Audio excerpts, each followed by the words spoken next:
What's up, everyone? My name is Minji Chang. I'm the Executive Director of Kollaboration and your host for Coffee Break. Today, I'm here with my friend Sam Federman, actress, filmmaker extraordinaire. Love her to death. So glad you're here. I'm glad to be here. Yay! Get to hang out with you. Yeah.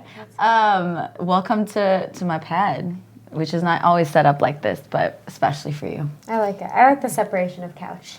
Yes, the separation, yes. People can't really see that right now, but there is a couch that has been dismembered in efforts of this creative project. It has a variety of seating options, which is nice. Versatile. I like that. How's life been with Twinsters out and going to Korea, doing all, like, you were doing screenings there? Yeah. We released the film theatrically in Korea at like CGV and Megabox and all those theaters. So it was really fun and it was really cool to see. Everyone gave a pretty positive reaction to it. Yeah. So that was exciting. You know, people saying, I've never heard a positive story on adoption and all that, and which surprised me. I was really shocked by that. That is surprising. I mean, I have no understanding of like that part of the culture, so. Yeah, no, it was surprising, because a lot of things, it's like dramatic tearing of families apart, or you like really ultra dramatic, everyone reuniting and stuff, but never, you know, we're lighthearted, we pop, we talk about farting, you know, stuff like that, so. Sister stuff. Yeah. Which is crazy, and I love that, you know, they did, who filmed it? Like, Ryan filmed it. Yeah. And, it captured such small, I love little moments that like show your relationship. Yeah. Like how connected you guys were, like really off the bat. Yeah. And I love that. The popping thing is so cute. Can you believe pop? I did it. That's my sound in the movie. I did it on GarageBand, and then we added it in. I love it. We kept it. It was fun. And it was everywhere. And it was so cute. That's probably my proudest moment of the film. It's my favorite of the entire thing. So the documentary Twinsters was actually filmed 3 years ago, right? Just about. So that really captures how you guys met and meeting for the first time in person, and kind of the first moments right after you guys got to connect, right? Yeah. So how's it been since then? Like, what has life been like having a twin sister? It's super fun. You know, it's hard because she's so far away, and that's difficult. Like now, with like everything that happened over there, and like Where's in like Europe and Paris, and you know when they had those attacks, and then Brussels and stuff like that. It's frustrating because I can't get into contact with her right away, and that's scary having someone I care about so far away. But it's also amazing because she's so close too.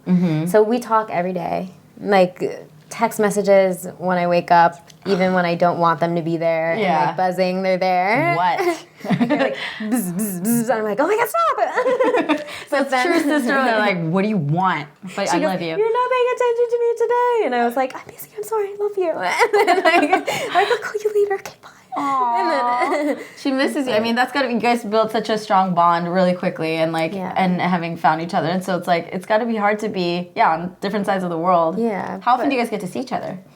Often. I think like every couple months, every few months. That's cool. We've only gone 4 is the longest months we've ever been apart, which is pretty good. I mean, if you're thinking like long distance relationship terms, that's that's pretty good. That's not bad. Yeah, that's more than some people. So when you really love someone, I'd deal with that. So not so much for other people, but that's awesome for your sister. Yeah, that's amazing, and I love that you guys get to like just kind of build from here. Yeah, we're close. We're like exploring new things and talking about new things. Is she gonna stay in Europe? Are you trying to convince her to come out here? Well, she has a boyfriend and a dog, so I don't think she's coming here anytime soon. But boyfriends and dogs can move to LA as well. I don't know. I'm just saying. French bulldogs are also prevalent in LA County. They are. That's what I'm saying. It is a thing.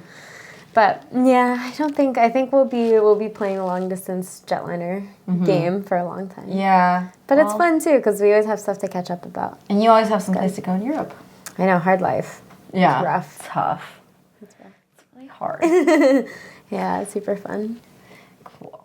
Yeah, and then prior to this, I mean, you've been acting for a long time and being in movies like Memoirs of a Geisha, and I saw you, I remember the first moment Samantha Futerman entered my life was 21 and Over, which is so funny because you're hilarious and being this like disgruntled, you're just woken up from. I was a really frustrated field hockey player. Field hockey? Yeah. Okay, I did not know that. Now you know. But what has it been like, doing the Hollywood gamut before this documentary like blew up? Fun. I mean, like that was I've not really like done Hollywood even now, but like who really does Hollywood? I'm not that cool, but it's pretty. I loved acting. It was always fun. Like, who doesn't want to get paid to play pretend as a job? Like, who doesn't want to like make believe as a job? That's pretty cool. Like, you get to play dress up. I completely agree. That's always fun. But it's also really crazy how much that can also intimidate people and be like, how do you do your job? Because it's not easy for someone to step into someone else's shoes and become someone else. Yeah. So like, when did you start the acting career? Or were you always just little artiste in the making, or was it something that came later? I always wanted to perform. I was a dancer, like competition dancer when I was a kid. Nuh-uh. Yeah, so I was and then I did musical theater for a long time, and then I stopped just to do acting. Okay. So that was, that I started dancing when I was 4, and I was in competition when I was like 5 to 8. What kind of dancing? Like mostly jazz, and then I did tap and hip hop as well. Adorable. Oh my God, I would love to see footage of you as a little kid doing hip hop. You got all the swag in the world. It was super fun. It was fun. So when did the acting stuff take off? Like, when was that focus, that shift? I think, when I was 15, I did the movie The Motel with Michael Caine and Sung Kang, and that was really fun. And I guess that was the first feature film I did, and then I got cast in Memoirs of a Geisha, like, soon after that, I guess. And that's at that point I realized that I could actually do this. It wasn't just a hobby, that I could actually maybe, like, make a living off of it or something like that, and get paid to do what I love to do and, like, what I care about and passionate about, instead of having to, like, go do some, like, I don't know, be an accountant or something, Why did I think of accounting? That was like, literally, I was like being an accountant, and then you just said it. That's weird. Because, I mean, people are, my dad is an accountant. He loves being an accountant. Like, he is so passionate about it, but I'm not, because I mix up numbers a lot of the time. Yeah, so that's not your calling. It's not. I do have accountant friends as well who are very, like, they love it. Yeah. They love numbers, again, to each their own. Yeah, when it comes to split the bill, they just love that part of the game. Yeah. That dinner is just prime moment. I got it. Very nice. Wait, so then how did your parents take it when you were like, you went to BU, so you're out in Boston. What were you studying? I was studying acting and minor anthropology. That's so cool. At BU. How did that go with, that's always, like, I think this is the common conversation with any actor or any artist, especially with Asian American, but you have your adoptive parents, and like, just, this is the universal conflict of all parents don't want their kids to be actors, kind of, unless they're really into the industry. But were they cool with it? Were they so supportive? That's awesome. Yeah, they're just like, do it. I mean, my dad's like, well, Sam, if she won't put herself in a situation and like do porn if it doesn't work out, she's like Sam will work at a gas station if she has to pay her bills, to make sure she does what she loves, and if she doesn't love it, she'll stop. So that's awesome. They were like really confident in me, and it takes like so much confidence on their part to be confident in me, but I was really lucky, really supportive. That's awesome. All the time. Yeah, I think I've heard some really wonderful stories, like unexpectedly parents are just like, yeah, do it, because they have that, like, well, if you only get that one chance, so take it. Yeah, try, really cool. And if you don't, then do something else, like that kind of thing. On that note, then, what do you think you'd be doing if kind of film and all that stuff was out of the picture? What do you think would be an alternative career that you might actually enjoy? Entertainment in general was gone. Yeah.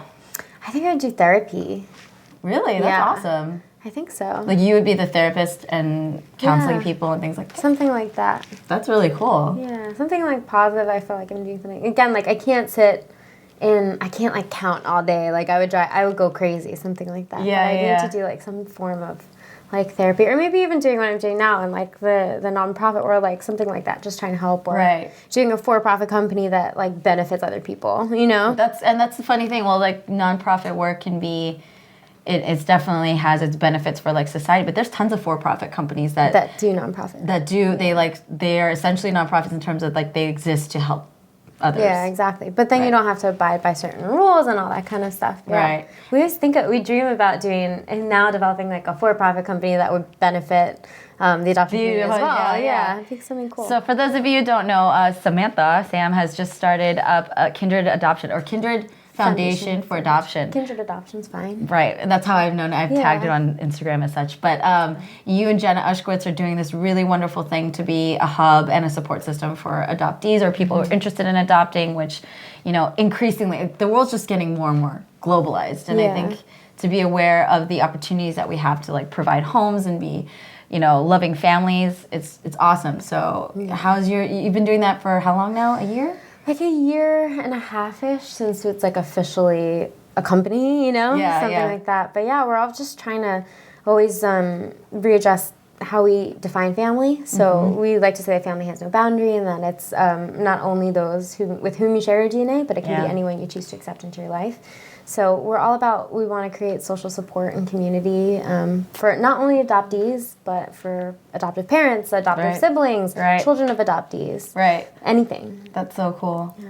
And so you guys are going, it's international, obviously, like you guys are working with other orgs, or like how is that? Yeah, I mean, we want to be a resource, so we're always looking for other organizations that come in and say, well, I specialize in this. So that's invaluable to us, because we can say, okay, well, an adoptee asked us to do, I don't know, do a DNA test. So we have a company that we can push them to and say, well, this is a perfect... Like right away and be like, that's the person to go to, or that's the company to go to handle this. Exactly. That's awesome. Yeah. I love that. It's crazy. My family just adopted. No way. My cousin just adopted a boy. That's so cool. Yeah. Domestically or international? From Korea. Oh, so cool. Yeah, and that's, again, I'm just so curious. And you have gone to Korea recently. I'm going pretty soon. Yeah. And just kind of like always relearning, evolving in roots, and like where does all of this culture stem from? Because you screening it in Korea is probably gonna be really different than when you screened it at South by, and like the reactions and stuff. So yeah, I'm learning a lot. And honestly, your film taught me a lot